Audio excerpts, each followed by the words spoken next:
Live from Liquid Studio Group, it's 3 Men and a Mic with your host, Joe Barron, Gene Belmares, and the Honorable Javier Montemayor, our closer. 3 minds, 1 mic, 0 filter. Sit back, relax, and enjoy. 3 Men and a Mic starts now.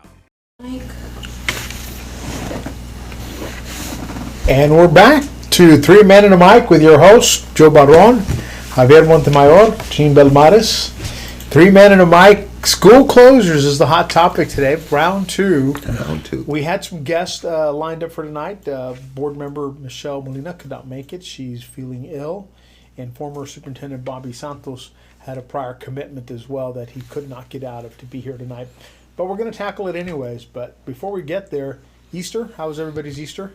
Rainy, wet, but it was good. You know, we had an opportunity to relax. You got Friday and Monday off, and so the courts were closed in my profession. So Cool. And it was a good, restful weekend. We need more rain, actually, and I hope it's predicted to rain Thursday and Friday. Oh, another rainy weekend? Yeah. So Oh, that'd be great. Hopeful. I'm That'd be very great. hopeful. As far as my house, it was very relaxing. Yeah. For the first time in a long time. I mean, it was people together in smaller area, right? Yeah. More talking, more. You didn't cook on Sunday, did No. you, right? Because of the rain. Yeah. I did. Where we went, it was all grill. They did a good job of grilling. Folks that we go and hang out at their ranch did an exceptional job every year that we go. I mean, they just Memo Davila out there. Shout out to his cooking, man. He just does a good job on that grill. Talk about somebody who can make some cabrito and or man. does some fajitas. You name it, he's got it. He's did a good job. So. No, I cooked. What I didn't cook on Sunday, I cooked yesterday. You cooked yesterday. Yeah. Oh, that's That's cool. Got It's it. yeah. Easter is one of those weekends that Yeah. families get together and you can enjoy the company. And yeah, we had a good time. And some good traditions, for us. At our house, we do a little Passover meal on Thursday. Try to watch the Ten Commandments on Thursday, and then Friday, we started to have seafood cookouts at our house on Fridays because it was so hard to get into restaurants. Yeah. And so that tradition has been going on now for almost 27 years now. That we've had that tradition that we do something at our house on Friday, and then we watch now the Passion of the Christ on Friday. That's a must at my house. Yeah. Always, every Easter. Yeah, that's such a movie. That's a brutal movie. It's, Right? It's hard to see how that the passion and how that was endured. It's just Absolutely. difficult to watch. I know, and then one of our topics for those that are watching one of these days coming up soon is going to be whether God exists or not, and we have somebody who has wanted to be on the show and debate us on that fact, what we believe and perceive to be facts, that God exists and our good friend does not. But so we'll see. That's going to be a good topic. But we've got a couple hot topics now. But before we get into those, Trump, I just announced that we've got a ceasefire with Iran, so he's not going to blow them up and crazy whatever else he called them, crazy bastards, and so there we go. So whatever that is. Michigan, national UConn. champion. Oh yeah. Oh yeah. I hope everybody's brackets worked out. Oh, everybody's bracket was busted early. If you Very had early. Texas or somebody else in there, you were done. Kentucky. It was a very good game. It was contested. Out of all the women's game, that was a blowout. But this was a good game. Yeah. Good game. Well, and UConn had just had a great season, and they looked strong as always. And when they get into that Final Four, I mean they hadn't lost in a finals. This is their first loss in the finals. So With the girls, that argument between the coaches at the end of the game. Gino You see that? Auriemma, yeah. Oh yeah, no, it's intense to watch. I'm not a big basketball. I don't watch it during the regular season up until the Sweet 16, Final Four, the Elite Eight. You start watching those games come around, and they're fought out. They're well fought out. And so for me, the Masters tournament is coming up. That's if you're a golfer. That's the championship that you want to watch, and that's couch time and just Sunday afternoons, man. It is, and you get so used to watching some of the greats play, but this year we're not going to have Tiger Woods. I mean, the only course he can't master is a driving course. Sorry. That's pretty true. That's good. That's good. Yeah, so we had that go on this week. That was also pretty exciting to watch that happen. And of course, now we've got the draft coming up. That's next in the sports world, the NFL draft. Yeah. There's just a lot, man. There's just a lot going on. There is. I mean, there's a lot to keep you busy, and even if you don't watch a lot of television like we don't, I don't watch a lot of TV. There's just a lot going on, and little tidbits of things you can live stream and watch a little bit of. Yeah, no, it's been interesting. Talking about, school closures. Our kids were off on Friday and Monday.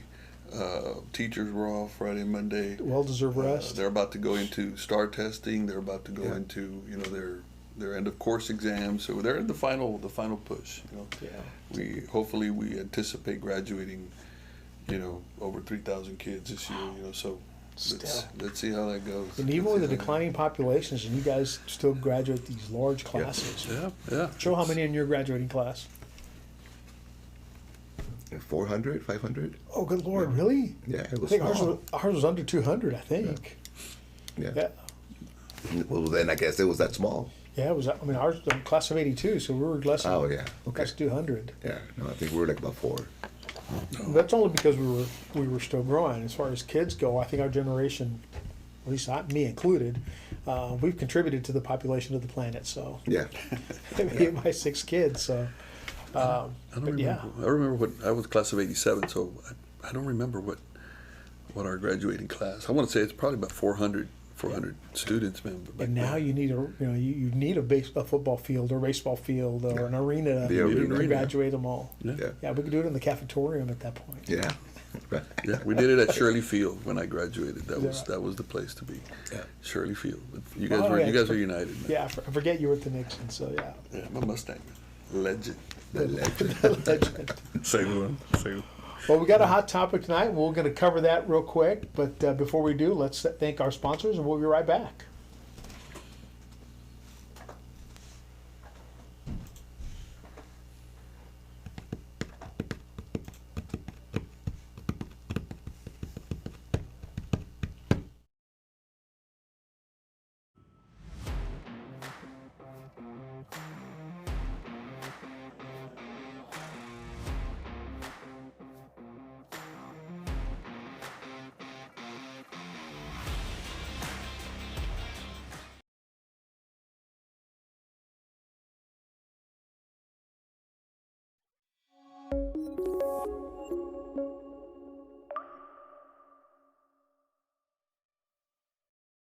Life is full of great moments, special moments, shared with friends, family, and loved ones. But for some, pain deprives us from fully enjoying these moments. If chronic pain is keeping you from fully enjoying life, there is hope. Hi, I'm Dr. Marta Martinez. At Advanced Spine Pain Solutions, we're dedicated to treating our patients with the most advanced and compassionate care possible. Visit us for an evaluation and let our experienced staff help you get back to living a pain-free life.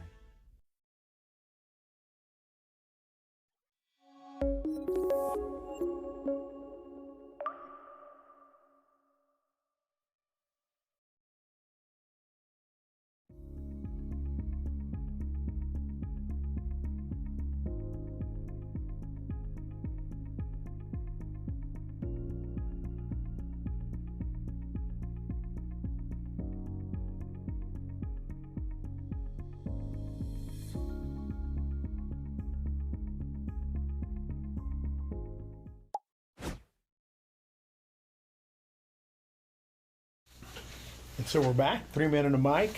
Your host, Joe Barron, Javier Montemayor, and myself, Kim Belmares. We had some guests to talk about this hot topic, and the hot topic is school closures. This is round 2 of it. We had a really lively discussion with Superintendent Jerry Cruz here the last episode. And, we've been focusing on school closures. That's kind of gotten all the oxygen, right? Sure. That's gotten all the attention. Yeah. But that's not the only thing you all are focused on. School closures just seems to be, again, the hot topic. But you all are taking a different approach. I mean, I know in watching the last board meeting, there are some concerns about the budget in its entirety. Of course, yeah. And your colleagues have made mention of that they'd like to see a more thorough plan before they make the decision. But my question is, you guys have been at it since October, right? Late October, November. Actually, we've been at it for some time. There's been recruitment efforts for the last couple of years, trying to recruit students into the district. There's been restructuring of departments, by administrators in charge. There's been hiring freezes, but the discussion on school closures actually started specifically, I want to say late October, early November. Administration has identified, a number of schools with lower enrollments, and so has suggested that part of the plan be include some school closures. And those things, Javi, the low enrollment. Correct. You also look at the school condition, right? I mean, Yes. If you're looking at that, I mean, you're looking at several things, Sure. right? Like, I think United Middle has the worst plumbing, Oh yeah. No. right? There are schools that have outdated playground, like, so all that falls into that decision, right? Yeah, so there's different factors when you're looking at the school closure. You got to look at the community. You got to look at the surrounding schools that are going to consume those students that are going to be moved over. You got to look at what the repair and maintenance looks like there at that campus. Just different factors that the administration has looked at. They had originally identified 5 campuses that had lower enrollments. And then it came down to, we continued to discuss the issue, and it came down to 2 that they were recommending as of last week, which were Amparo Gutierrez Elementary, and which is down the road from here, and Matias de Llano Elementary School. Both of those schools I have students that feed into those campuses. So in the Matias de Llano area, you've got schools like Troutman Elementary, Colonel Santos Elementary, you've got Roberto J. Santos Elementary, you've got Borchers and Malakoff Elementary, all within a short 1 mile 2 mile to tops. 2 mile distance from that campus. It's got nothing to do with whether that campus is a high performing campus or not. All the teachers in all our schools are very good schools, and they're all very good teachers. They're all in the same instructional plan. Here at Amparo, you've got Clark Elementary, which is pretty much a brand new campus. I want to say it's less than 5 years old. You've got Newman Elementary, and you have Nye Elementary. Nye has received a lot of upgrades. Newman has received upgrades. Clark is a brand new campus. All these campuses are within a 1 to 2 mile radius of Amparo Gutierrez. And so those are some of the factors that have been looked at. And of course you've got some campuses that were identified in the west side, some in the south side. And if they want to do it in phases, if they want to do it in how they want to handle that, but that's their recommendation. But along those lines, it's not only, hey, we're going to close schools and that's going to solve the problem. Our enrollment is down. Our forecasting of the enrollment does not look good in the next couple of years. We've hired a demographer to come and study and give us feedback as to where we're going to be in the next 2, 3, 4 years, and we're slated to lose additional students, every year, and it can be a different, And for how long? Well, it's predicted to even out in 2036. So about 10 years. And then within 10 years. Within the That's next, a while. yeah, within the next 10 years, we're predicted to level out. So this cycle that you're seeing, though, if it's going to be 10 years, at some point that cycle is going to hit your middle schools. Sure. It's going to hit your 9th grade campuses. It's going to hit your Eventually high reach school. your high school. Correct. And so what do you do in the interim? In speaking to your colleague, board member Molina, she brings out an excellent point about how if you look at the schools on the west side, Findlay, Kazan, Fasken, and Muller, they're not done growing yet. Their neighborhoods are still seeing lots of residential development. They're not landlocked or they're not bounded by subdivisions that have already completed their phases and are through growing. Green Ranch is still growing. La Botosa has phases in the back end. Now you have Palm Lake, which is across Mines Road, that's growing.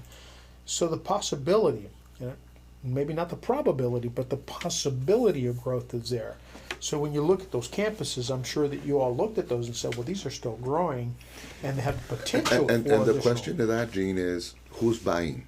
Is it the younger generation, or is it middle-aged people? Or I mean, because the younger generation isn't having kids. Well, that's the point, though. Even if the younger generation is buying, they're not having kids. They're not having kids. So, what goes to do to sell 750 homes in Palm Lake, Well- and then no kids? So with let's it? say 750 homes, and only 100 of them give you kids.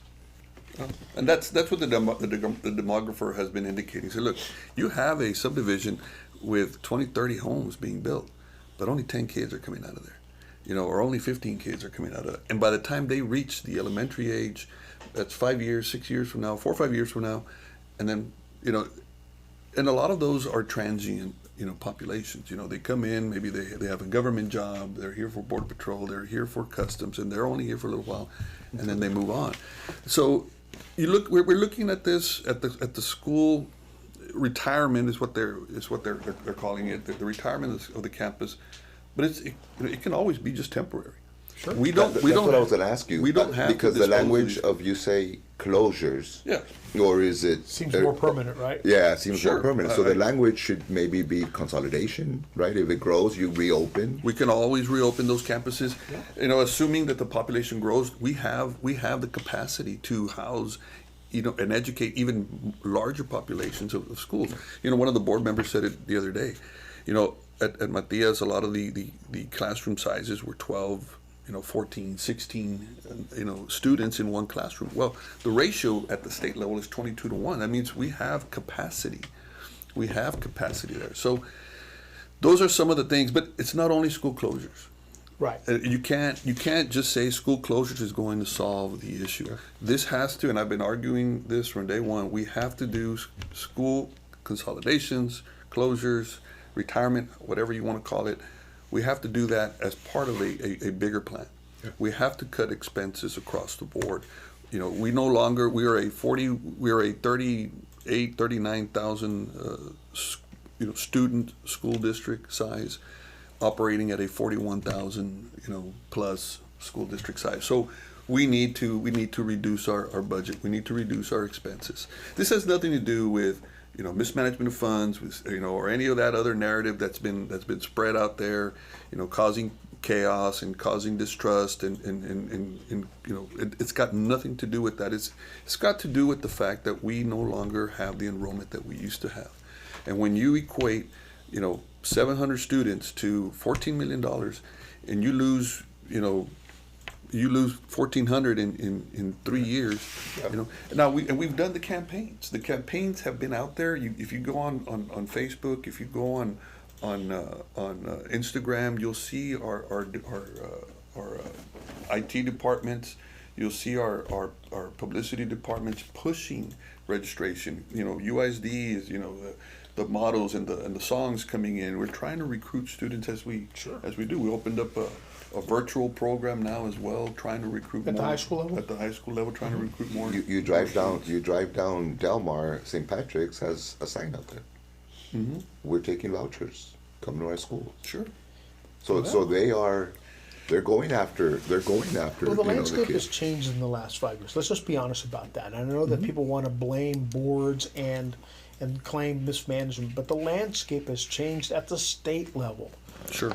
The governor's goal to reduce property taxes, I get it. I'm in favor. Nobody wants to keep paying, high tax bills well into their 60s after they've already paid their houses 20 years ago, right? And you no longer have a mortgage, yet you're still paying on it because you're paying, city taxes, county taxes, and the biggest of them all to date had been the school district taxes. So the states come in and off the very top said, you can no longer increase your budgets by more than 3% annually. So even if you don't raise your tax rate and your property values go up, if you exceed that 3%, you've got to push your tax rate down so that you can cap at 3% growth, period. Yep. And so how do you manage that when in the past you'd have all this additional revenue coming in? and now you're You not just going to don't. have that. Yeah, You don't. and that's a big push. You know, again, I've said it before. You know, Dan Patrick was on recently saying how he was responsible for lowering our school taxes. You know, and the rhetoric is great. You know, but it does affect public education. Sure. And if your values go too high, you know, there's two forms of funding school districts: it's taxes and the state and the state contribution. If your values go too high over here, they're going to remove it from your state contribution. So it's going to be On both ends, on yeah. both ends, you know, and it's very difficult. It's a very difficult formula. Right. But when you lose students, and we're not capturing those students, people are asking, well, where did they go? You know, well, you know, there's been a lot of factors. You know, school vouchers, charter schools, homeschooling. People have moved out of town. And while we're talking to school vouchers, well, you know, school vouchers, the governor has you know, set aside that amount of money for funding of school vouchers, $10,000 per student. When the everyday public education student gets $6,500. Yeah. The recapture at the charter schools is $12,000 per student. $6,500 for it. And Well, and that's been my argument. I mean, I get what the governor is doing, but when you set out this incentive program to go to charter schools or better schools, whatever they want, whatever the talking point is, they've never made it equal. It's never been equitable. Where the school district gets 10, the voucher gets 10, or if it's a question of budget, split the baby. 8,000 to the school district, 8,000 for the voucher. That'd be perfect. And that way, you have true choice. If I want to keep my kid in public education, which my 5 kids that went through the UISD system did phenomenally well. They're all doing really well as adults. I still have one in the school district at United. She's doing fantastic as a junior. And they all went to Matias de Ano, by the way. Just again, I've said that the last show. Every single one of my kids went through Matias de Ano, and the teachers there are phenomenal. The principals have been phenomenal. I can count and name all of the principals. I still remember them. But I asked my kids about the building, or they remember their building. They didn't remember anything about the building. It was always about the teachers. So I know people worry about the closure of the school or the suspension of school in that building. But that's not what made my kids great. It was the teachers. Yeah. And that's where my concern comes in, Javi. I'm worried about your frontliners, your teachers, and those folks. I don't want to see them laid off. I don't want to see their salaries cut and their stipends cut. I think that's your last line of defense. In other words, Absolutely. you go through every part of your budget. You scrub it. Do zero-based budgeting is something that we're familiar with. And you account for everybody justifies their position, everybody justifies their expenditures, and you come back and say, okay, I can shave it down to this. But the last people who get affected are salaries and your frontliners, and especially your teachers and your administrators at the school level. Our biggest expenditure at the school district, or two largest expenditures at the school district. Number one is our labor force. Our second is our health insurance. We spend $50 million a year on health insurance alone. And the district absorbs a lot of the increased costs that we have over the years, so we don't have to pass it on to the employees. If you recall, during the COVID era, not one teacher got laid off. Not one teacher lost her job. We didn't reduce in force, while other districts across the state, across the nation, were in fact laying off people. We continue to support our teachers, and we continue today to support our teachers during inflation, during the recessions, during the good and the bad times, and I still support our teachers today. But a lot of districts are turning to reductions in force, and that's when we talk about school. I don't want to say closures anymore. Consolidation, right? So when we're talking about school consolidations,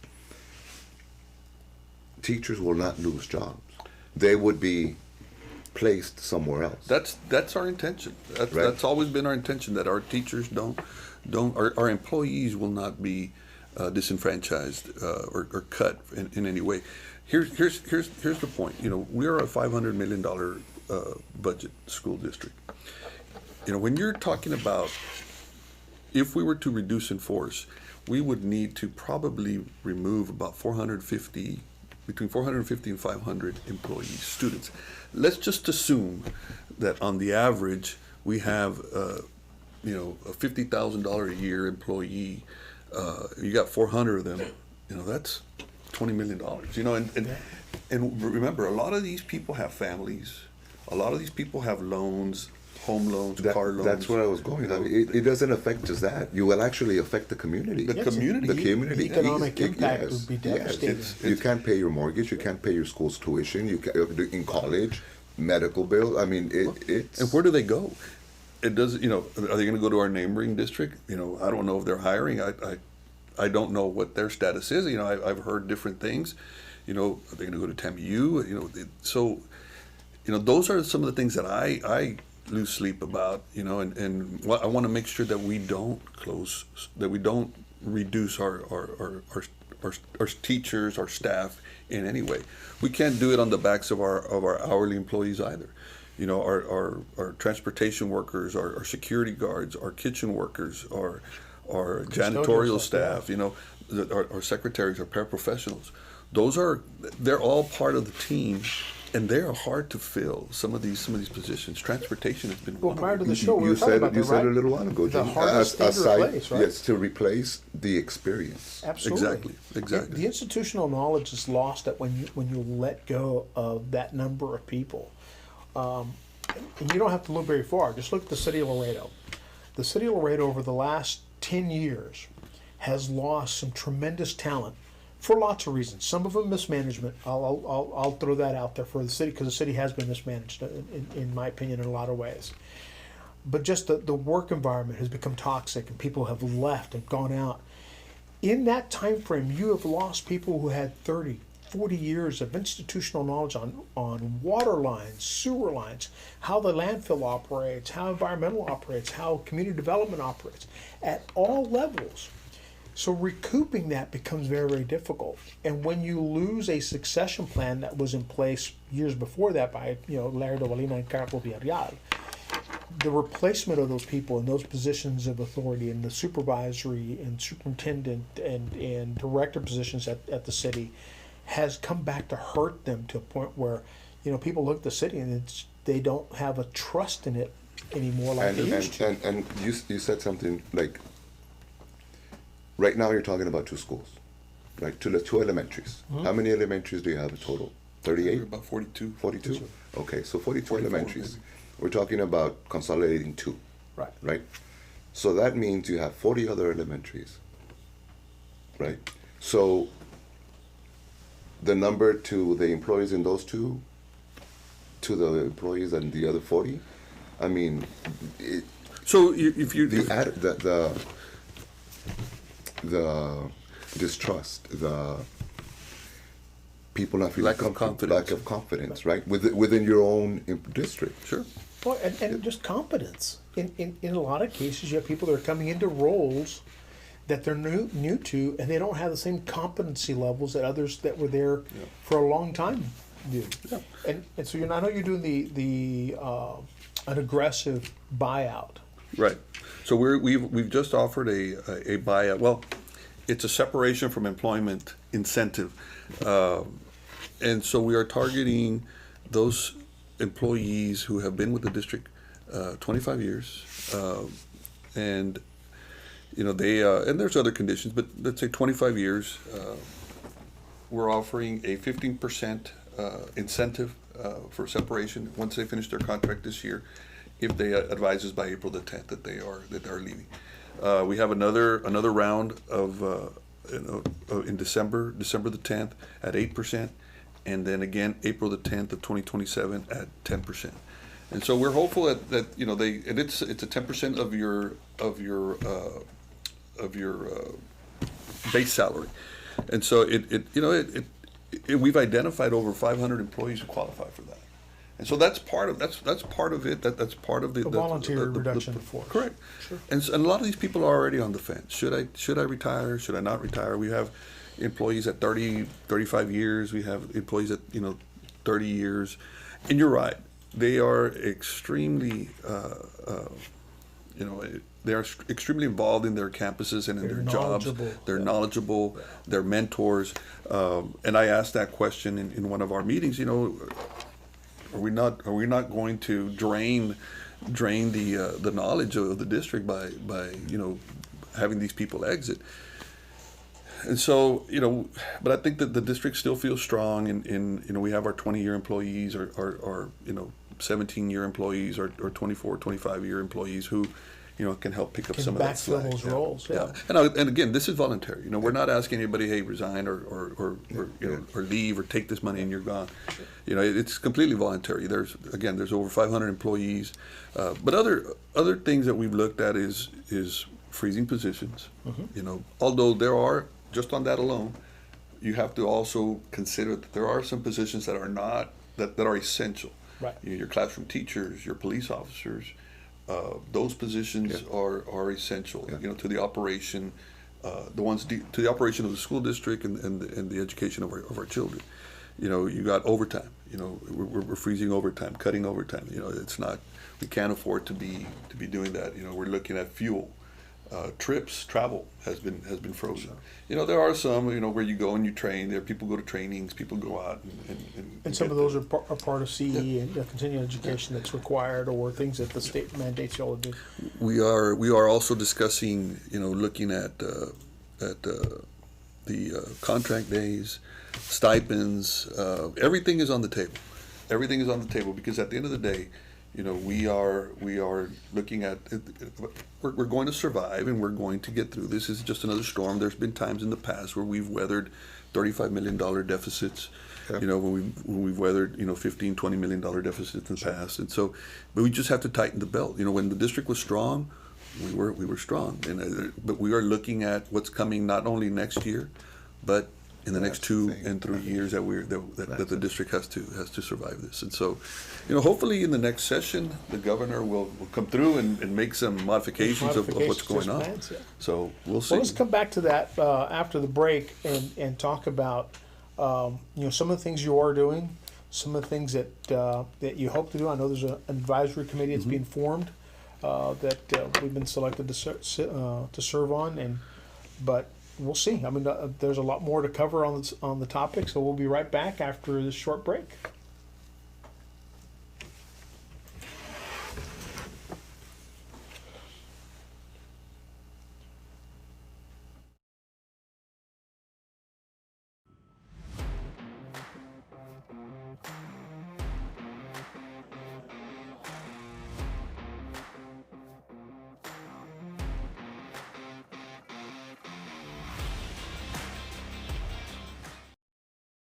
Life is full of great moments, special moments, shared with friends, family, and loved ones.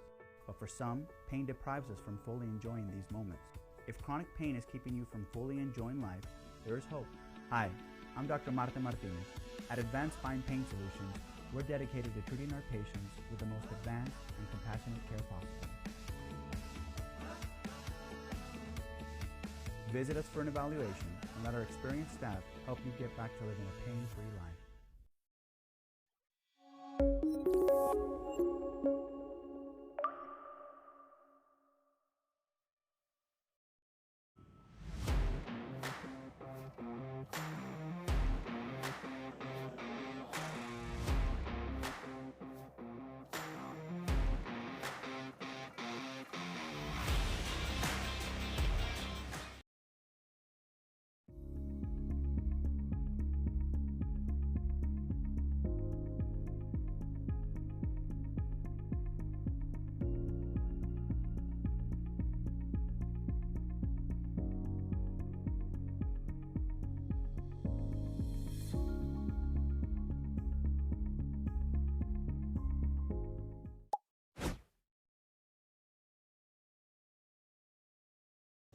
And we're back to Three Men and a Mic. Joe Barron, Javier Montemayor, Gene Belmares.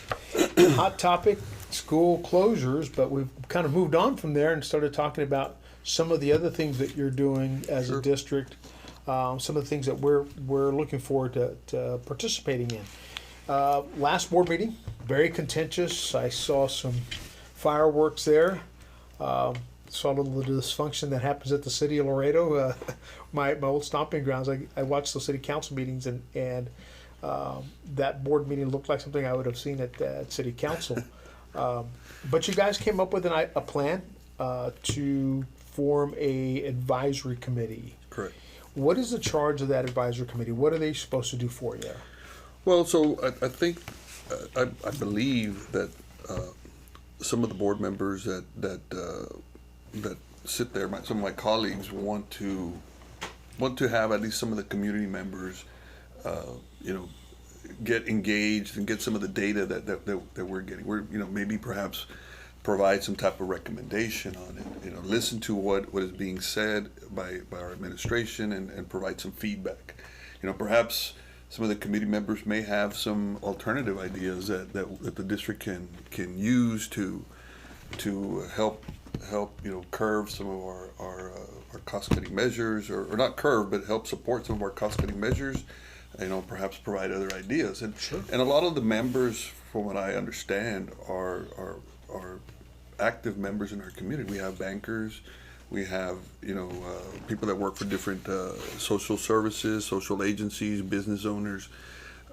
We have some lawyers on there, and they're all engaged in the community. Sure. And they're gonna be presented with the information that is being that we're getting, and help kind of give some feedback on this.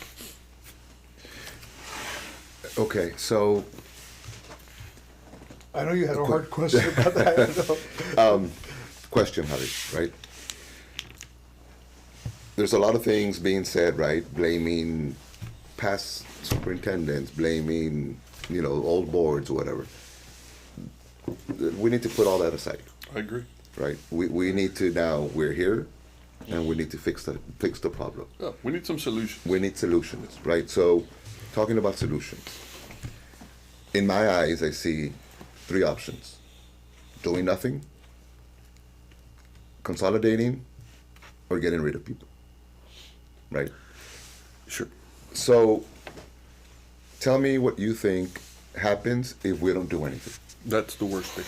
That's the worst thing that we can do is nothing. I've said it from day one.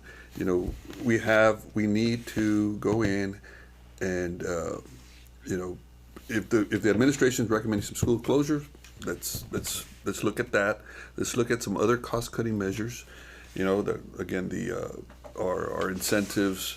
Let's look at anything and everything that we can to make sure that we reduce our spending, that we downsize to a 37 population district, and stop some of the things that we used to enjoy, some of the other expenses that we used to enjoy, and let's get lean, because if you don't do that, then I said it at the meeting the other day, then we're going to have no choice but to reduce in force.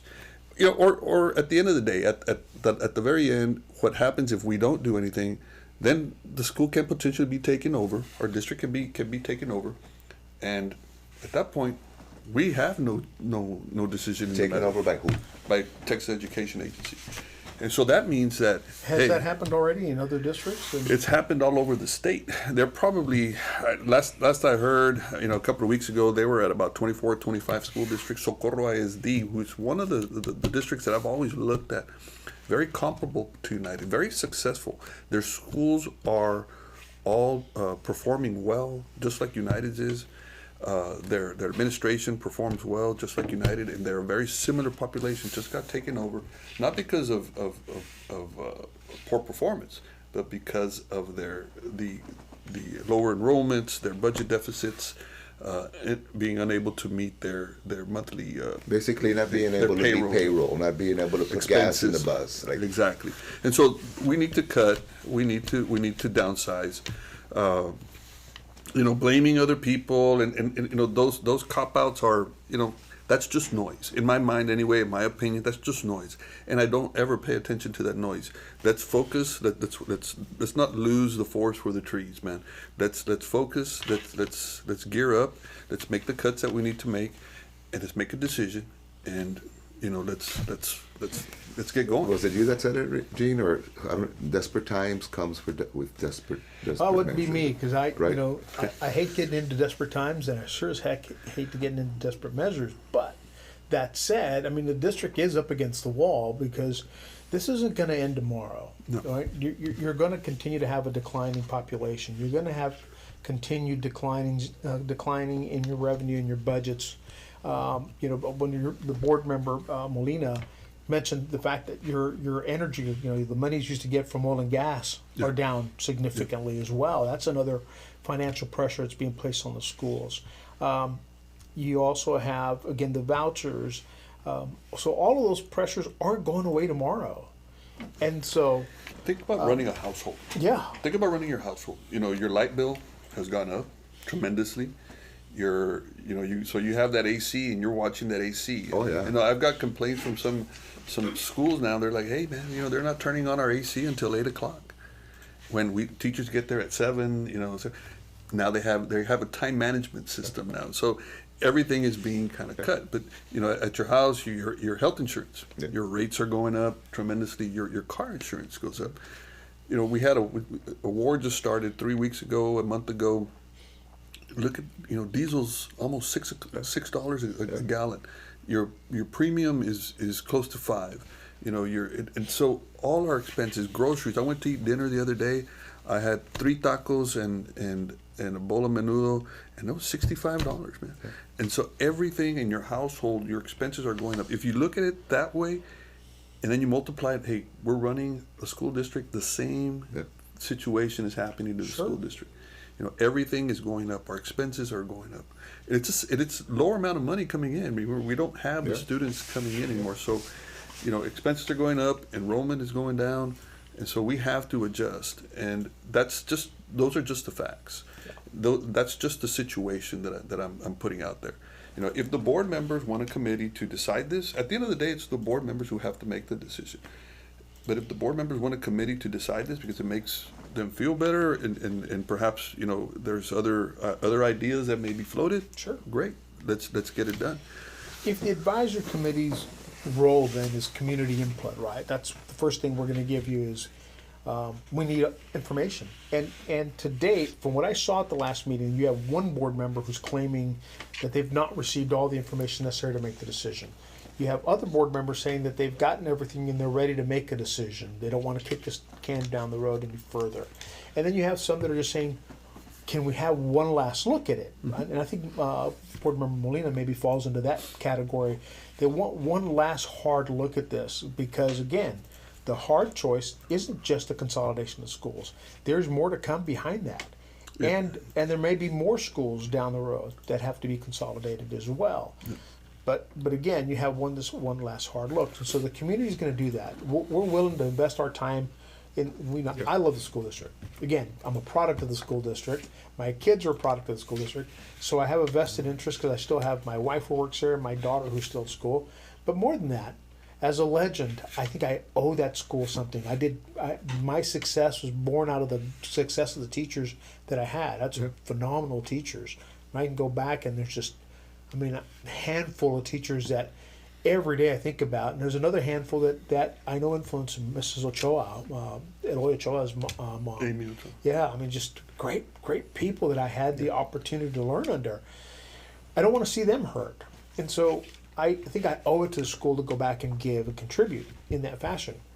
But there are some hard decisions that need to be made, and I can't make those. You're going to have to make those. We're going to have to make those decisions, and that is something that we need to focus on. Look, I will tell you this.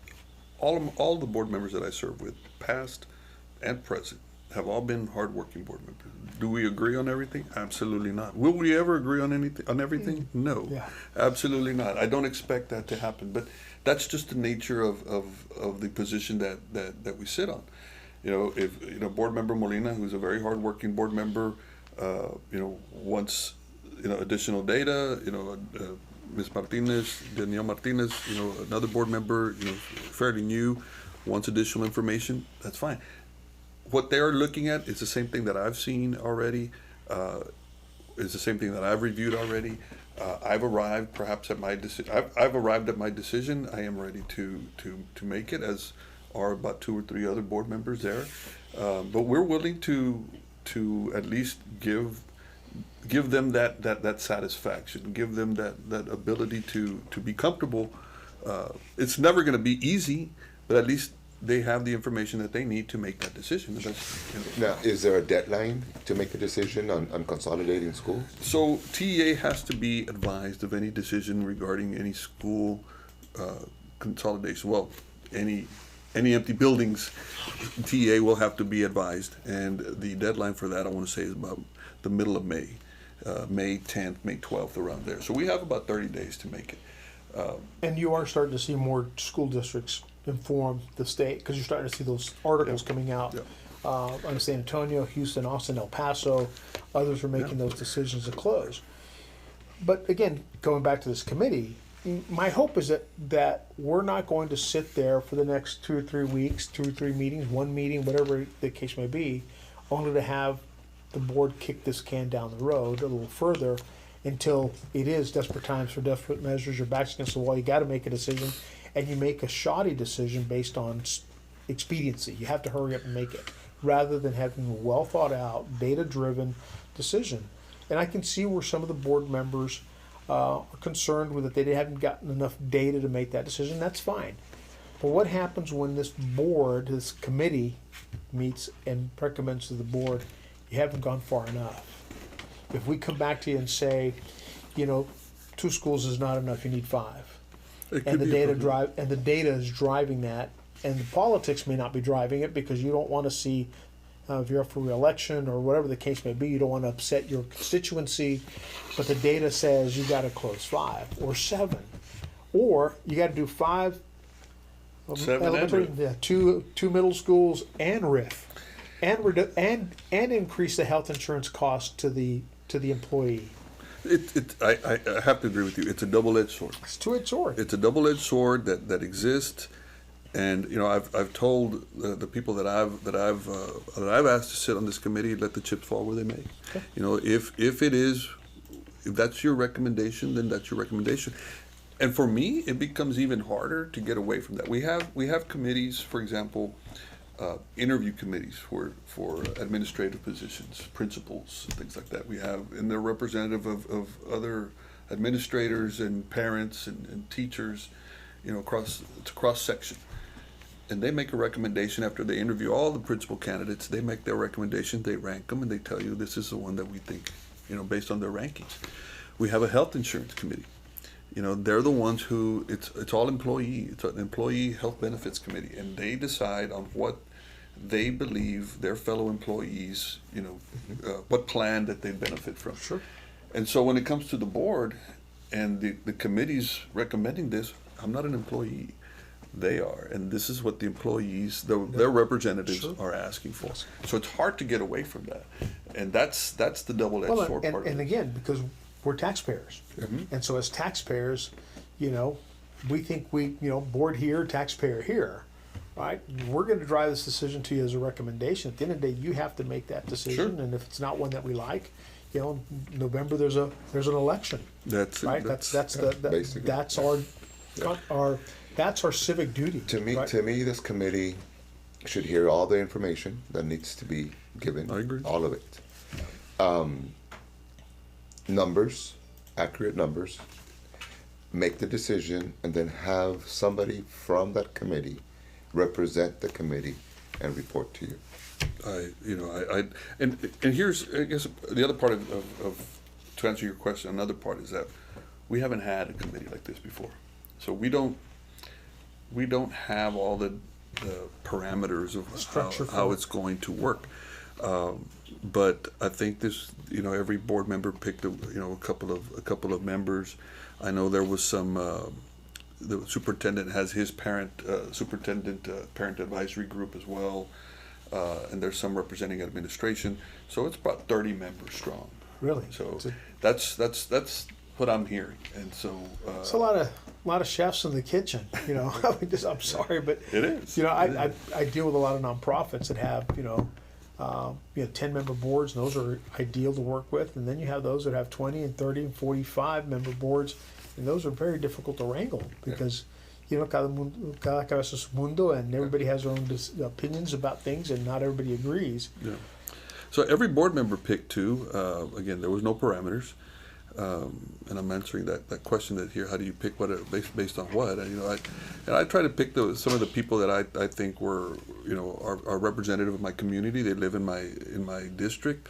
They have children that attend our schools that I think are at least intelligent enough and able to make some of these hard recommendations that I'm waiting to hear, and that's how I base my decision on. I don't know what other board members did. I've not talked to other board members about their members, about their picks. But it is a hard decision at the end of the day. But I'm hoping that the board will make this decision quick, and I want to make the decision quick not because I want to push this through and just go fast. And I think that the community needs to know what's going to happen. I think the parents in those schools, whichever schools it is, need to know what's going to happen. Sure. I think administration needs to know how to plan our budget, how to plan our finances for next year. And without this decision and this decision just lingering there, it adds to the stress of everybody. Sure. And consolidating schools isn't something new. No, right? absolutely. It's happened before, Yep. right? I think an elementary in the South, I think at one point. Absolutely. When you change boundaries, people have to change. Right. It's happened before. It's something very common. That it's not new. We closed some school. We closed a school in the South, and we consolidated the children into other campuses. But think about it this way, Joe. When we built the brand new schools like San Isidro, when we built Roberto J. Santos, those schools were brand new, and we changed boundaries and moved some of the same children that live in the same area. Some of those children were sent to those campuses, and we didn't get as much pushback as we get. Every time you change boundaries, there's always some inconvenience, but certainly when you move kids to brand new schools or other schools, they adjust. But I would argue that the pushback's just been from a vocal minority. Every school that you're looking at closing has 300 to 400 students, 1.7 parents per student, right? Depending on, I don't know what the number is, but certainly you haven't had 600 people approach you and say they don't want you to close the school. Again, it's my belief that the brick and mortar has much less to do with the success of a student than the teacher does. Absolutely. And that's who I want to protect. I want to make sure those teachers have ample opportunity to continue their careers at one of the schools. And I argued with my comadre this weekend that the school that she's proud of, it's a great school. It's a blue ribbon school, but that building didn't earn that blue ribbon. She did. She and the other teachers and the administrators and those students earned that blue ribbon. And no matter where they go, they'll be successful. The building, that thing's rubble tomorrow and crumbles. Tornado comes through, God forbid, and you're moving to another school. The success of the students is based on those great people that you have that support your school district, and I don't want to see those guys. That's the heart. That's the heart of the school, and I don't want to see them hurt. So I'll look at every possible opportunity through your budget to see where else you could save money, knowing that there is going to be some reduction in force, but it's going to be mainly out of attrition. I did hear that y'all were having a job fair. So I did. I asked about that, and so we're having a job fair, and we're cutting positions, and so the purpose of that job fair is more towards the transportation arena, the kitchen workers, security guards. Those are some of the harder to find positions, and so. If we look at even our separation incentive, it was not offered to transportation or security guards because those are hard to find, and we have competition from the oil field, we have competitions from the neighboring districts, we have competitions from the metro, and so it's very hard to find people with CDLs that will take $15, $18 an hour. Yeah. And so, we try to recruit a lot of those, we do have a surplus of positions, vacancies that exist right now. For the last 2 years, we've had probably 20, 30 vacancies on those kinds of positions, and so that's the purpose of the recruitment. Well, I find it refreshing, board member, that you guys have said repeatedly that nothing is off the table. Everything's on the table, but that you concur with a lot of us in the community that the last line of defense is your people, your teachers, your campus administrators, and even stipends and reduction of hours and those kind of things are the last thing on the table that you want to look at. Certainly, we you don't want to, I have fought so hard to take care of our employees over the course of my 15 plus years there on the school board, through some of the harder times at the school district, that I'm still of the same opinion. We don't want to touch we don't want to take the food off of people's tables. We don't want to affect their daily lives. People losing their jobs, 400 people losing their jobs, 500 people losing their jobs. It's not only an impact, to the community, but it's an impact to their families as well. And the ripple effect to people the have community children as a in whole. college. People have loans. People have insurance, and it's. I heard that some of the administrators got told that their pay time was going to get pushed back, right? Like from the 15th to the 25th or something like that. That alone is hard. Arbitrage interest? Are you kidding me? I mean, But I get it. But that happens. alone is hard because Sure. how are you going to call your mortgage and say, hey man, you know what? I'm not going to get paid down to the 25th. Can you help me move my? I heard that too. They're not going to do that. I heard that Well, too, it's a but tough deal. I've not confirmed that. I don't hear that being something that's been spun out there. It's being spun out there, but I haven't heard it. That discussion has not crossed my desk, so I don't know. I can't tell you. But it's impactful, and I'll tell you firsthand. I mean, we just switched merchant processors that process our payments for our clients to a new firm that holds our ACHs for 7 days. So if people are paying us through an ACH, they're floating it for 7 days. I get my credit cards paid in 24 to 48 hours, but anybody who pays me with an ACH, they hold it for 7. And all that is arbitrage interest. They're just holding it to make a little bit of money, but they do that to me and 50,000 other people. They make good money off of that. I can see where the district would want to do that in an effort to make a little extra interest, but on the backs of employees, that's a hard thing for me to swallow. I don't know that. And again, I just heard. I don't know that like that's those true are or some not. of the things that It could be. people say, right? I mean, I'm not going to say no. true or but- not, I Yeah. don't want to say it's true. I'm just saying those are some of the things. Well, there's so much that we heard. misinformation out Yes. there. I mean, I saw somebody's out there floating an org chart from 22-23 school year with salaries along with the names, which is, I think, disrespectful that you publish people's salaries like that. But even more so that it's out there and it's erroneous information. It's not this year's. It's not an accurate It's not a portrayal portrayal. of where we're at. Your orders are out of date, so to speak. Yeah, and a lot of those positions no longer exist on They that don't chart. exist. Yeah, so But imagine someone who doesn't have any knowledge of the school district, who's not politically involved or astute in the sense that they are watching these matters, and they come across that, or they get told that.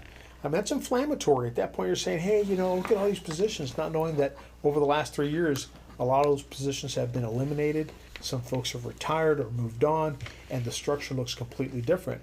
Under a previous superintendent, not the current superintendent, I could see where people would get all flustered and upset. But then again, that's all misinformation. It's out of date. yeah, no, it is. It is. And you got the argument about high salaries, and you got these.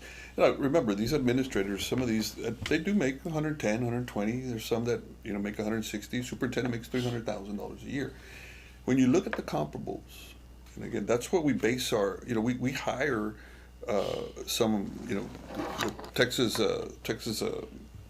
The board advocates that we have, our board organizations that we have. We hire them to come in and help us hire superintendents, and so they'll give us the list of salaries that people make for comparable districts with comparable populations, with the disadvantages and the barriers that we have at United that we face. Socorro ISDs,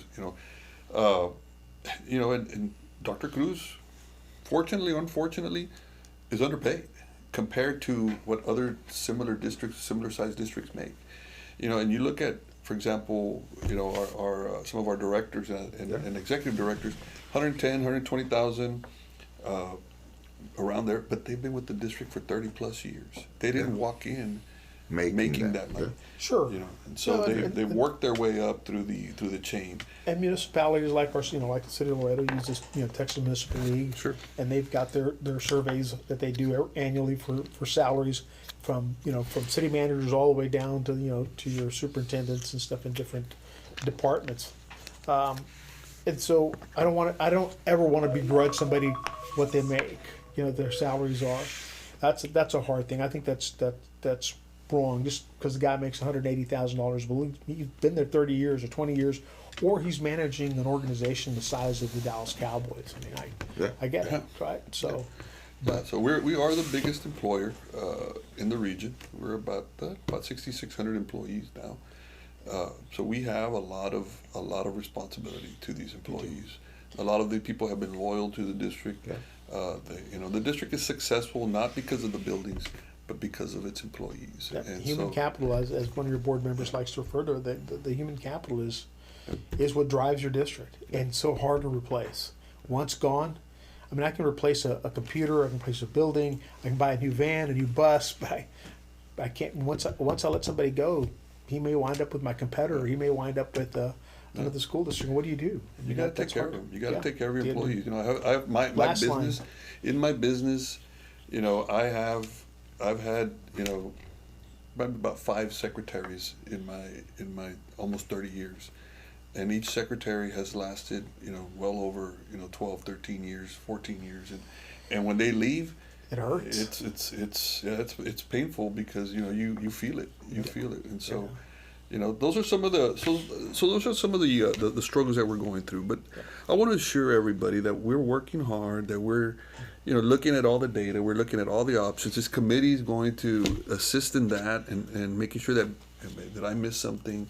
Do you have a different view of things than I do? And that's completely fair. There's let the chip fall where it may. If the committee says, you know what, I don't think y'all need to close any school. So be it. Great. We don't have to. But I will tell you that I do want to have this decision made soon. I think the community needs to, already move on. And if we're not going to close schools, then let's not close schools, and let's move on. Let's see what other options exist out there. Tantamount to my argument with tariffs, all this inconsistency and speculation. Just tell me what it is so I can put it into my budget and plan for it. Yeah. I think what hurts everybody is not knowing what it's eventually going to be. And so the same goes with you guys, not knowing how many schools, which employees, which programs, what's going to happen is... We've got our employees, we've got our leadership, our principals, and at the end of the day, look, if we're talking 2 schools, you're talking about 700 students for the survival of the 38,000. 39,000. I think that's a good way to look at it. And I don't. That's a way to look at it. I don't want to diminish the importance of any of these campuses in the lives of any of these kids and any of these families. But when you're looking at the survival of the district, and you're talking about, we've got 39,000 students, and we've got 1,000 that we need to move to other campuses, so that the other 38 can continue to survive without TEA taking over, then I think that's where we need the focus to be. Sure. So, well, we're coming close to the end, so we'll take a quick break, thank our sponsors, and then we'll be right back for the last bite.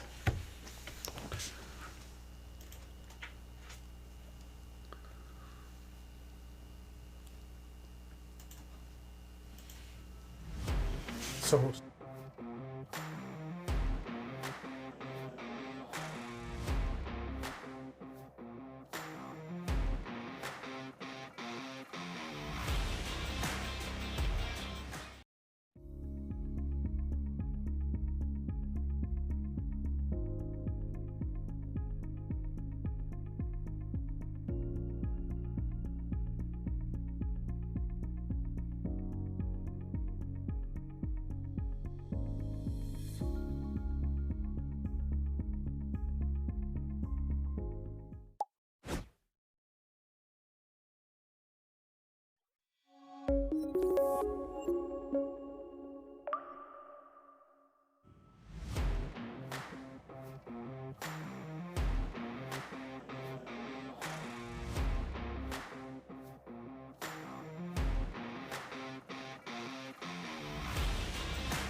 Life is full of great moments, special moments, shared with friends, family, and loved ones.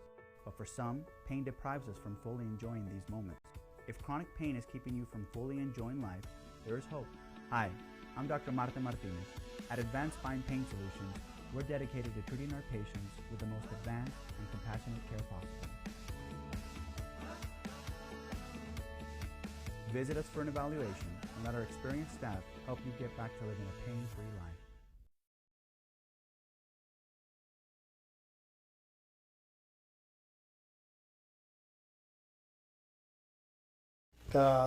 Jose Garcia, our graphics designer animator, with that new segment intro with the microphone having a bite taken out of it. Good job on that, Jose. I know we had somebody earlier on in one of the first shows that complaining that it's all AI driven. Get on with the program, lady.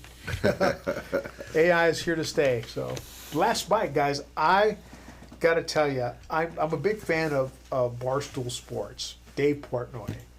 And I watch his pizza reviews on a regular basis. And every once in a while, he'll review a place that I've actually been to.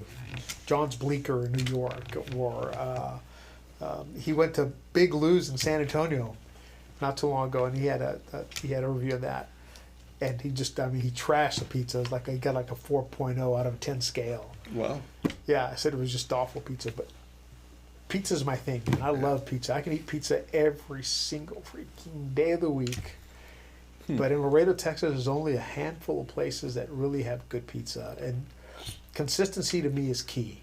You go get a slice, it's a good slice every single time, right? Best pizza place in town? I've been looking for a good slice of pizza. I can't find one. I went to the mall at Sbarro's? Barros, I think, and I had a slice of pizza. It was not bad. But I'm still with the no one out pizza's a hut, man. I think that's just the kind of the go-to. For franchise pizza, it's not bad. Sal's Pizza used to be the place to go. Still is. I haven't been there. I didn't even know they were open anymore. Still open. Yeah. Still are. In my book, Sal's is tops. Followed by, it's a toss-up between, Wizard Wicks and Wicks. Eric over there does a darn good job with his pizza. Now, I've been eating Wizard Wicks pizza since I was a kid. His father used to have the Wizard Wicks right across the American Legion on Saunders. Oh, okay. And it was just a hole-in-the-wall hut, and then he had picnic tables out by all the banana trees. And you'd go get your slice. Yeah. My dad and his buddies, his war buddies, were all drinking over there. We'd be at the pizza shop getting pizza at Wizard Wicks. Those were back in the day. Remember Shakey's? Shakey's Pizza. You used to go there and you watch those old movies. Yeah. On black and white, and pizza was delicious. Absolutely. I think right now, I like 550. 550? A little inconsistent. And Janet, I'm sorry, Janet. I love you. But the last time I was there, the pizza was a little weak. It wasn't as... I guess it just depends on who was making it that day. Because some days, I like mine nice and crisp. And that one was a little chewy for me. So... we all like sports, right? So once in a while, we will go watch some sports. I happened to go to Tilted Kilt to watch, I don't remember what game it was. It was football season. Sure it was, Joe. They had a very good pizza, Gene. Really? Very good pizza. At the Tilted Kilt. Very good pizza and wings. So now, I call it now order it. It's kind of like saying you go to Hooters because of the wings, Right. That too. That too, but nobody believes that. Yeah. No one believes that story.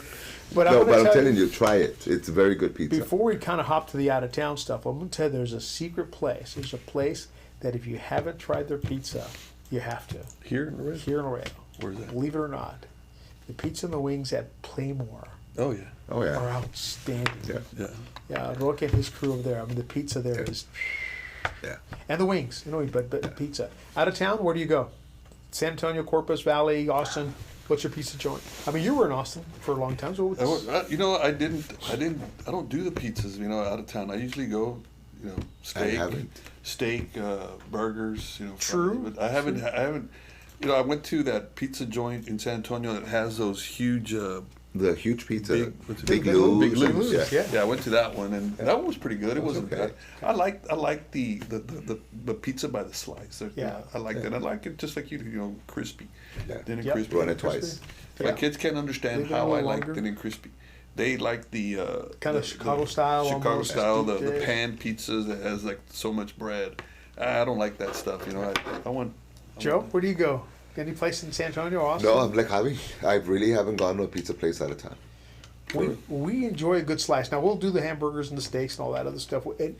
The two rules are when we're out of town, you got to eat at some place that's not in Laredo. That's not you Right. can't find Correct. in Laredo, and it's got to be something that even if they did have it in Laredo, it's a different experience. So Sal's Pizza Sal's. voted to be owned by the. I can't read that. The family. Sal's Pizza used to be owned by the Ibanez family back in the early 2000s. Yeah. Well, it was actually at the so mall. It was at the mall. Back in the 80s. Those were the perfect. Oh yeah. my, dude. Yeah, well, Like- he's off of San Bernardo now. Yeah. You, Yeah. Saunders, San Bernardo, 3 blocks maybe, and to the right. Yeah. Yeah, that's I was where, there not too long ago. Well, I got to say, though, you know, getting off the pizza topic, my hat's off to Pacifico Restaurant. And I Oh, really did you really enjoy it like last that time? place. Yeah. I went back on, what was it, Friday night, Saturday night, I think. And delicious. Very good food. Service, delicious. It's owned by the Kisi family, Yeah. who owns Otilas and the Tacos Kisi franchises. But they really did their outstanding food, Yeah. service. The beer was cold. Yeah, I'm and telling you, so- they have a parrillada that's fantastic.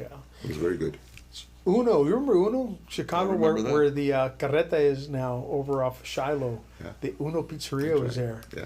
I've been to the original in Chicago. There's a lot of these Godfather pizza joints that I've seen.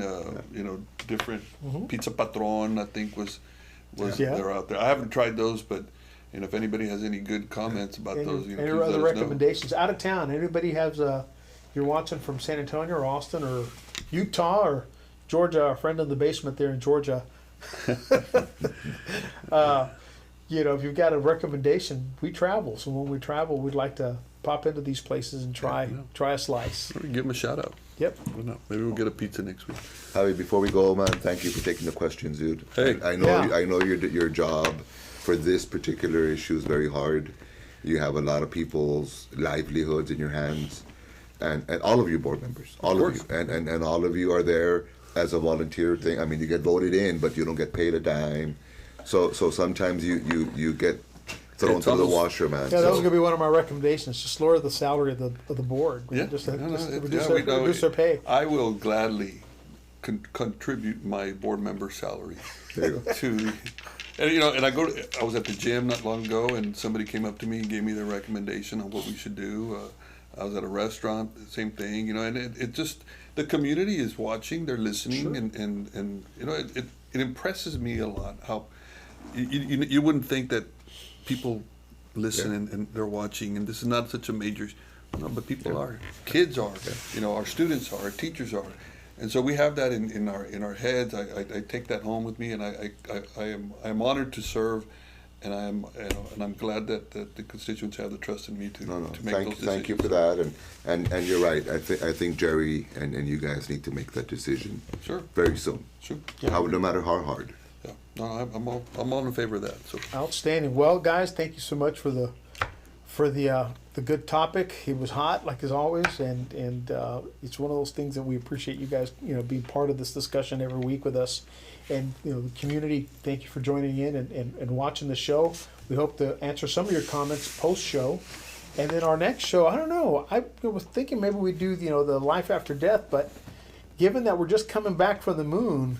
Maybe we take up Are We Alone in the Universe? That's right. that sounds good. Yeah. That sounds There's a really lot good. of information coming out about UFOs and Area 51, and you know they're releasing out new information. I don't know. Are we alone in the TikTok, universe? man. Have you seen TikTok? They have all these. Yeah. You know, All right, well there we go. That's our next topic. Are we alone in the universe? But we'll leave you alone for the night. Have a great evening, and thank you for joining us here at 3 Men and a Mic. good night. Good Good night. night.